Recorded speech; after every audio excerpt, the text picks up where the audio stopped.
Gubernur Bank Indonesia, Peri Warjio, optimistis nilai tukar rupiah akan kembali stabil dan menguat pada 22 Juli hingga Agustus tahun 2026. Pernyataan itu disampaikan Peri usai bertemu Presiden Prabowo Subianto di Istana Kepresidenan Jakarta. Menurut Peri, pelemahan rupiah hingga sempat menyentuh level Rp17.660 per dolar AS dipicu ketidakpastian global, konflik Timur Tengah, lonjakan harga minyak dunia, serta tingginya suku bunga Amerika Serikat. Dari dalam negeri, tekanan juga datang dari meningkatnya kebutuhan valuta asing untuk pembagian dividen, pembayaran utang luar negeri, dan musim haji. Meski begitu, Bank Indonesia tetap yakin rata-rata nilai tukar rupiah tahun ini bisa kembali berada di kisaran Rp16.500 hingga Rp16.800 per dolar Amerika Serikat. Pak, gimana Pak rupiah Pak? Pak, rupiah Rupiah Pak gimana Pak? Pak, rupiah gimana Pak? Sedikit Pak, nanti sebelah ini ya. Sampai kapan Pak kira-kira rupiah Pak? Nanti dibahas juga Pak sama Presiden. Pak, rupiah gimana Pak? Akan sampai kapan Pak? Presiden nggak Pak? Nanti saya dari dalam ya, maaf ya. Tanggul laut. Soal PLTS mungkin Pak. Nanti dari dalam. Agendanya nanti kita lihat kelas rupiah Pak. Pak, mau ngomong Pak. apa? Pak. Pak. Wah belum tahu, saya diumumin aja nih. Nanti aja habis meeting baru kita ngomong ya. Iya Pak. Pak, kemarin Halim sempat bilang kalau rakyat desa nggak pakai dolar. Saya urus konteksnya begini. Itu kan bicara di pedesaan. Itu konteksnya di situ untuk orang sana. Bukan berarti Pak Presiden nggak ngerti rupiah, dia kan jago. Beneran. Pak. Seperti itu. Berarti apa yang perlu dipahami masyarakat? Kalau di desa Pak. Berasa ke rakyat Pak. Pak di desa Pak. Emang mereka ngerti imported inflation? Berapa ngerti kalau mereka dijelasin? Imported inflation secara teoritis nggak terlalu signifikan. Kalau kamu baca buku-buku ekonomi yang clear seperti itu, kadang-kadang jelas, kadang-kadang nggak. Sebagian meragukan adanya imported inflation. Ini kan bahasa populer kan? Coba selama ini itu pasti ada delay dan kadang-kadang juga hilang. Jadi itu kalau di buku-buku kadang-kadang buku-buku taksib yang betul ya, kadang-kadang ada, kadang-kadang enggak, kadang-kadang ada yang meragukan gitu. Pak Pur, tadi di Halim Pak Prabowo sempat nanya keadaan dolar ya Pak Pur di Halim usai penyerahan tadi. Oh enggak, saya bercanda enggak. Bercanda saya dikasih minum aja enak. Saya pikir apa? Kamera Pak. Kameranya masih? Jauh kameranya. Saya pikir pertengahan minggu ini juga udah mulai berkurang. Pemerintah udah masuk ke bond market, sedikit asing juga mulai masuk sehingga tekanan di bond mestinya berkurang. Biasanya kalau tekanan di bond berkurang, sentimen negatif juga berkurang ke nilai tukar. Yang penting gini, besok saya nih akan ada APBN kita, laporan APBN kita sampai April. Itu hasilnya bagus, pasti di luar perkiraan para pengamat itu. Jadi fondasi kita memang betul-betul bagus, jadi Anda nggak usah khawatir. Pak, ini navigasi itu mekanismenya by desk atau apa sih Pak maksudnya? Menurut Prabowo, anjloknya nilai tukar rupiah tidak berdampak langsung terhadap kehidupan masyarakat di pedesaan yang lebih fokus pada pemenuhan kebutuhan pokok. Prabowo meminta publik tidak terlalu mengkhawatirkan pergerakan rupiah terhadap dolar Amerika Serikat.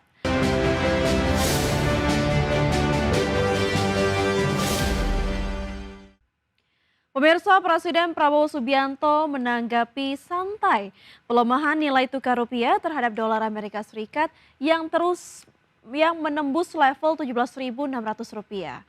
Menurut Prabowo, anjloknya nilai tukar rupiah tidak berdampak langsung terhadap kehidupan masyarakat di pedesaan yang lebih fokus pada pemenuhan kebutuhan pokok. Prabowo meminta publik tidak terlalu mengkhawatirkan pergerakan rupiah terhadap dolar Amerika Serikat. Pasalnya, Prabowo meyakini kondisi ekonomi Indonesia masih terjaga dengan baik, bahkan stabil, terutama pada sektor pangan dan energi di tengah dinamika global. Sekarang ada yang selalu entah apa, saya nggak mengerti.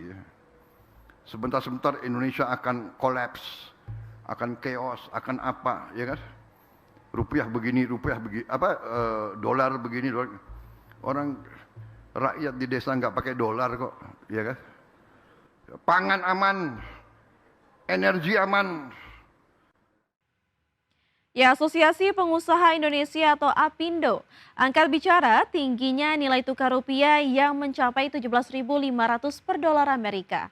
Hal ini dipandang berdampak terhadap biaya produksi, pelaku usaha dan berpotensi meningkatnya harga barang produksi hingga pemutusan hubungan kerja.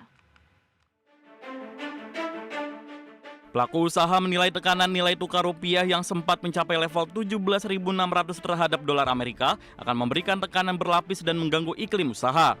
Menurut Ketua Bidang Hubungan Antar Lembaga DPN APindo, Sarman Simanjorang, sektor manufaktur menjadi sektor yang paling terbebani pelemahan nilai tukar rupiah lantaran bahan baku produksi sektor manufaktur 70% didapat dari impor.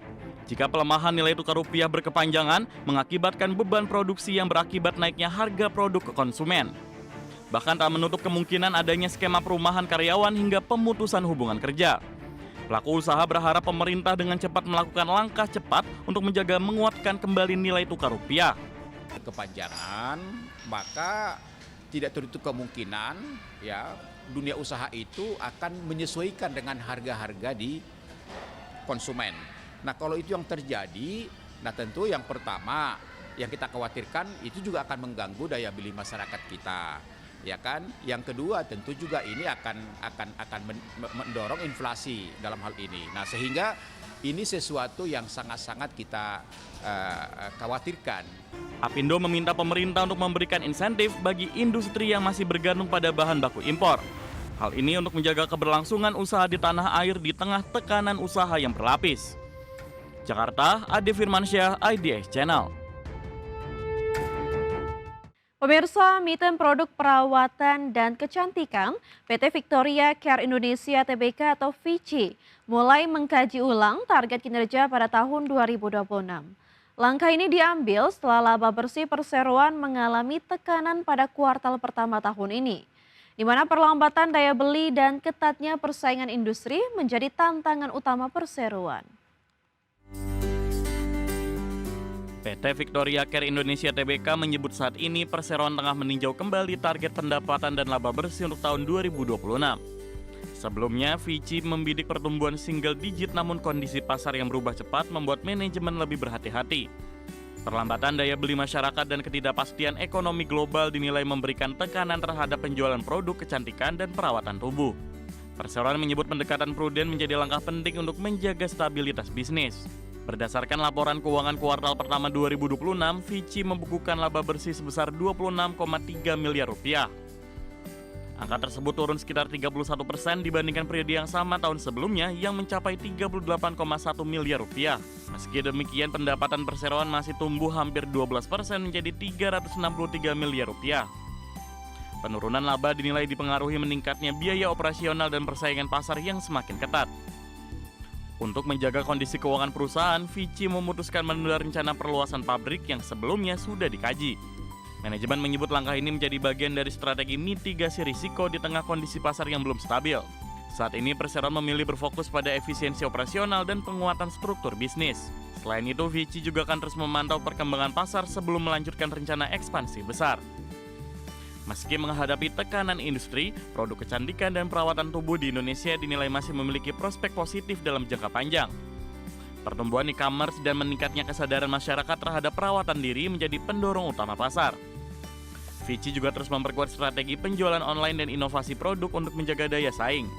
Ke depan, perseroan optimis dapat menjaga stabilitas kinerja meski kondisi pasar masih menantang. Berbagai sumber, IDX Channel. Emiten properti PT Metropolitan Land Tbk atau MTLA tetap optimistis mencapai target bisnis pada tahun ini. Di mana meski industri properti masih dihadapkan pada tantangan ekonomi dan tekanan global, perseroan menilai peluang pertumbuhan masih terbuka. Di mana strategi pengembangan proyek dan penguatan pendapatan berulang menjadi fokus utama perseroan. PT Metropolitan Land Tbk menargetkan marketing sales atau prapenjualan sebesar 2 triliun rupiah pada 2026. Hingga kuartal pertama 2026, perseroan sudah mencatat realisasi penjualan sekitar 401 miliar rupiah atau setara 20% dari target tahunan. Manajemen menyebut segmen residensial masih menjadi motor utama pertumbuhan bisnis perseroan. Selain itu, penguatan strategi pemasaran digital juga terus dilakukan untuk menjangkau konsumen baru. Dalam menjaga kinerja, perseroan tetap melanjutkan pengembangan proyek secara selektif dan terukur terutama pada kawasan existing. MTLA juga mengandalkan pendapatan berulang dari hotel pusat pembelanjaan dan area komersial untuk menjaga stabilitas pendapatan. Di sektor hospitality, Medlan menargetkan tingkat okupansi hotel dapat menembus 85% pada periode tertentu di 2026. Perseroan bahkan menyiapkan 2 hotel baru untuk memperkuat portofolio bisnis perhotelan. Meski optimis, manajemen MTLA tetap mewaspadai berbagai tantangan eksternal mulai dari pelemahan daya beli masyarakat hingga ketidakpastian ekonomi global. Kenaikan harga tanah, biaya konstruksi, dan fluktuasi nilai tukar juga menjadi faktor yang terus dipantau. Namun perseroan menilai stabilitas inflasi dan pertumbuhan ekonomi nasional masih menjadi fondasi positif bagi industri properti. Dengan strategi efisiensi dan pengembangan produk sesuai kebutuhan pasar, MTLA optimis dapat menjaga pertumbuhan kinerja secara berkelanjutan. Berbagai sumber IDX Channel.